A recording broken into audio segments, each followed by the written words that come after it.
All right, y'all. Welcome to the Chrysalis. How are you? This is episode 3. I want to talk about those folks that like to take other people's light. Mm-hmm. So I know a little bit too much about this, but ever since I was young, I've had a few like true friends, but it's just been a lot of again people just taking advantage of me being naive, me seeking validation from others because of abandonment issues, and especially as a woman with autism, like who was criticized for my autism, even in my own household. Um, you fight for affection, you fight for validation. And if you are a young autistic woman, I just want you to know that you're enough. Let's get that out of the way. If you're a young autistic person and you're at home and you're struggling, you feel like you're, the black sheep, you feel like you're the odd one out. You're not alone and you're not crazy. You should probably find a space outside of that that makes you feel better than you do. But back to the topic at hand. When you're taught to seek validation, when you're taught to people please, when you're taught to compromise your own needs for others, especially for men, I learned all of these behaviors from, my mom, from my grandma. And this is not me blaming them. This is me just speaking the truth. And so, yes, I learned these behaviors and I'm going through my life and repeating the same patterns. And literally, right before I met my husband, I was coming out of a pretty, like, low key abusive situation, a lot of coercive sex and substance abuse or substance manipulation. I don't know how to word it, but I needed to heal. And instead, I jumped into another relationship. And I'm not blaming myself. Again, let's get one thing straight. When I talk about the things that I've been through, when I talk about things that I'm vulnerable about, I'm not seeking validation.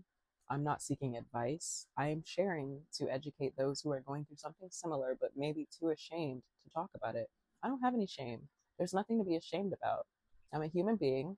I went through life with the best I could, like with the knowledge I had at the time. And that's that. And now I have a lot more freaking knowledge at my hand, and it makes me want to go back and bop myself upside the head. But I wouldn't be the healer that I am if I had not had those lessons. So, as I take a sip of water, I say all that to say when you move through life in survival mode, it's really hard to know what's going on until it's a little bit too late. And when you are a narcissist magnet, it's really hard to not gaslight yourself into and out of situations. I have very delayed processing.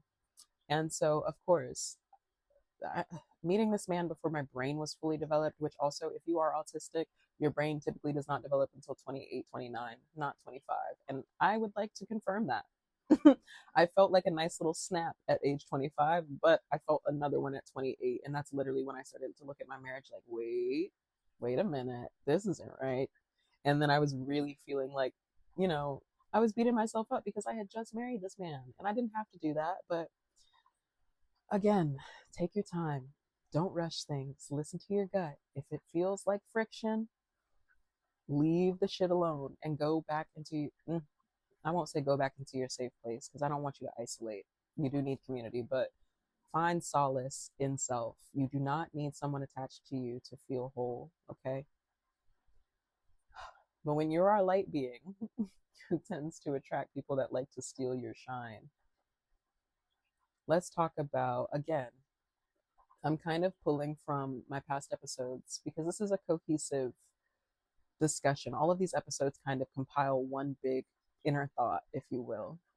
And when I think about my path through life so far, I think about my divine intuition and the times where it has told me directly what the fuck was up. Like, I knew when I met Carlos that it was not meant to be a long term situation at all.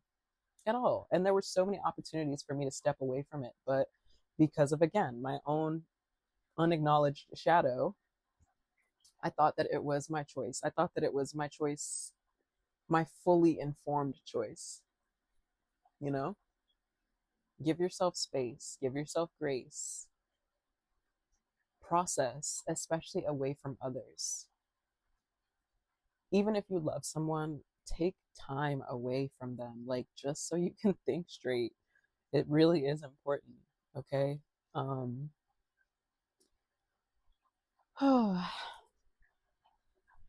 so yeah, I don't know about you all, but autistic folks tend to attract, again, a lot of narcissistic folks, a lot of avoidant folks. Things don't have to necessarily be violent to be violent. You know what I'm saying? Like, my ex husband simply just ignored the shit out of me, and that is still emotional neglect as hell. You know what I'm saying? Like, somebody who loved me would have seen what the fuck was going on and made some changes, because that's what I would do for someone that I love, and that's what I have done for people that I love. And so, you know, excuse me, being raised in such a way, I didn't give myself the validity of having standards. So, baby, have standards. If people tell you that your standards are too high, fuck all the way off. No, they are not. There's nothing wrong with your standards. You know what you need and no one else. I really like, I'm telling you, my ex checked a lot of boxes, but the boxes that he didn't check were so huge. You know what I'm saying? So it's like, a lot of people would look at him and be like, oh, well, he's gorgeous. Oh, well, he makes good money. Oh, well, this, that, and the third. And I'm like, none of that shit matters because I literally am withering away. Like, what do y'all not understand about that? You really want me to compromise my entire life force because he looks good and brings a check? Like, that is insanity to me. So yeah, have some integrity. It's okay. Like, if folks tell you that certain things have value and you know deep down that they don't, like, you know that shit doesn't really matter to you, stand on that. You don't have to impress anybody else, and you don't have to meet anybody else's breadcrumbing ass standard. Because I'm telling you, the standard that my parents taught me was ass. And it is okay to acknowledge that the standard you were taught was ass. Like, it is okay, y'all. It doesn't, again, it's not you necessarily judging. Like, there are things that I have had to unlearn as a mother. I've had to reparent myself from top to bottom. So I have grace for my parents because I've been there. You know, I've literally done it. So, oh, I'm taking a second to breathe.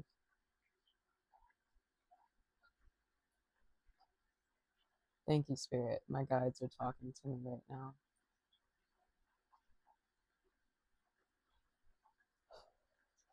I'm going to take a second to breathe, you all. And while I do that, just sit here and breathe with me.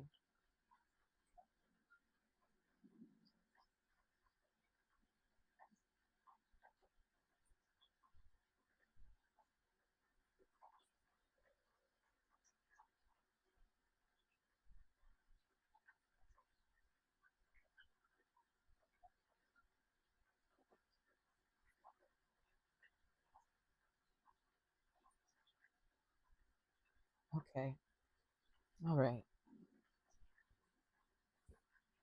So, yes,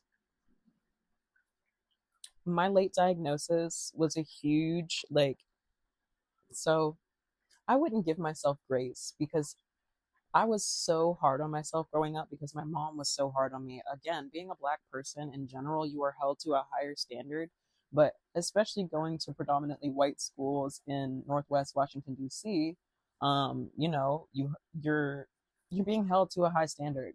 Excuse me. And granted, I did go to a really diverse high school. I think high school was probably the best part of my experience, believe it or not, even with the depression, but just because of all of the fun shit I experienced, you know? I went to France in eighth grade, y'all, and I was crying over some shitty ass boy. That's a tangent, but it just goes to show, like, I've always just sought to want to be loved. Like, and there's nothing to be ashamed about that. Like, I just have so much love to give. And again, having that brain that lives everywhere all at once, I've always known that I have a true love out there. And it's like, almost like you're trying to fucking find this missing piece. You know what I'm saying? And so it's like I met Carlos and I tried to make him fit that missing piece. And everybody that I met, I tried to make them fit that missing piece instead of just experiencing, you know? And so I recommend that you all, as you're moving through your love life, just experience people. And until you feel that, like, that indescribable click, and let me not devalue my marriage, because while it was not the greatest, it still served a lot of lessons. And that is the beauty of life, is you can make what you want out of a situation. My cat just straight up ran past my neck, bro. What are you doing? You got zoomies? Anyway, he gets zoomies after he eats. Um, oh no, they say that's cats clearing energy, so cool. Keep going, baby. But either way, I won't completely discredit my marriage. I learned a lot. I learned what kind of wife like. I'm an amazing fucking partner, y'all. Like, I'm so dope. I am so amazing. Like, and it just showed me what kind of partner I can be, but just with the wrong, the wrong end game, if you will. Um, when people aren't ready to accept the lessons that I have for them, then I gotta let them go. Okay? And the same goes for you. But especially me being a light being, me being an empress, me being a goddess, me being an earth angel, I really need people to meet me where the fuck I am. If you cannot elevate to where I'm at, and it's not me judging you, it's not me judging you. I do not judge because it's not my job. you know, judge not lest you be judged. But it's not about me judging you. It's about, this is where I vibrate. I don't want to go lower than that. Can we vibrate on the same level? Oh, we can't? Okay, well, I'll meet you when you get there. You feel me? It's really that simple. So, you know, if I've ever like pushed anyone away, or, if you've ever felt like that, like I've given you that little nudge of I love you, but I gotta love you from here, just work on your shit. Dead ass. And if anybody gives me that feeling, I just work on myself. Like, it's all about getting closer to the self.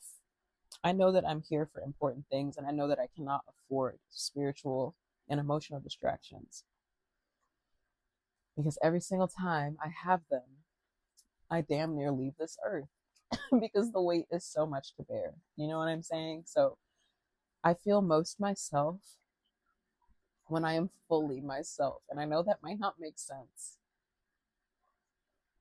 Whoever I am meant to be with is going to be a mirror of me, you know? And I feel like that's how it is for every divine counterpart. Whoever you're going to be with is a mirror of you. Like, imagine two children on a playground meeting. That's how it should feel. It should feel like your best sandbox. You know what I mean? It should feel like your playground friend. Like, you guys doing the things that you loved to do as children together. Okay? Um, if you have family that tries to dim your shine, if you have family or friends that act ambivalent to you, like, I had people in my life that would be like, oh yeah, like, I'll share your stuff, but like later, and then they never would, and now they want, and then they'd share complete strangers. Like, I'm like, y'all are clout chasing motherfuckers if I've ever seen them. Sorry, that's my shadow coming out, y'all. My bad. I'm sorry. I'm sorry. I released that. That's some resentment that I still have left in my body. We're all human, okay? But yeah, it doesn't feel good when you love people fully and then you're loved conditionally. Like, what the fuck? You know? So don't allow that. Don't allow people to make you feel like you're loved conditionally. If you feel like you have to apologize for your behavior, if you feel like you have to fight for affection, fight for support, GTFO, babe. GTFO. Get the fuck out, for those who need to know. And yes, I have a potty mouth. Children can hear cursing. It's not the end of the world. I think there are far worse things that children get exposed to. Let's be honest. I had a great day today. Shuck my ass at the waterfall. It was so nice, y'all. Like, ugh, I can't wait until we're all just living under the sky the way we're meant to, you know? because that's where home is for me. Now I'm getting so introspective. I think I'm done. All right, y'all. Well, I hope you enjoyed today's episode. It was really quick, and I'm trying to get back to just following my flow and not, doing so much outlining and all of that. So that feels like it was enough. I'll talk to y'all next time. Love you. Bye.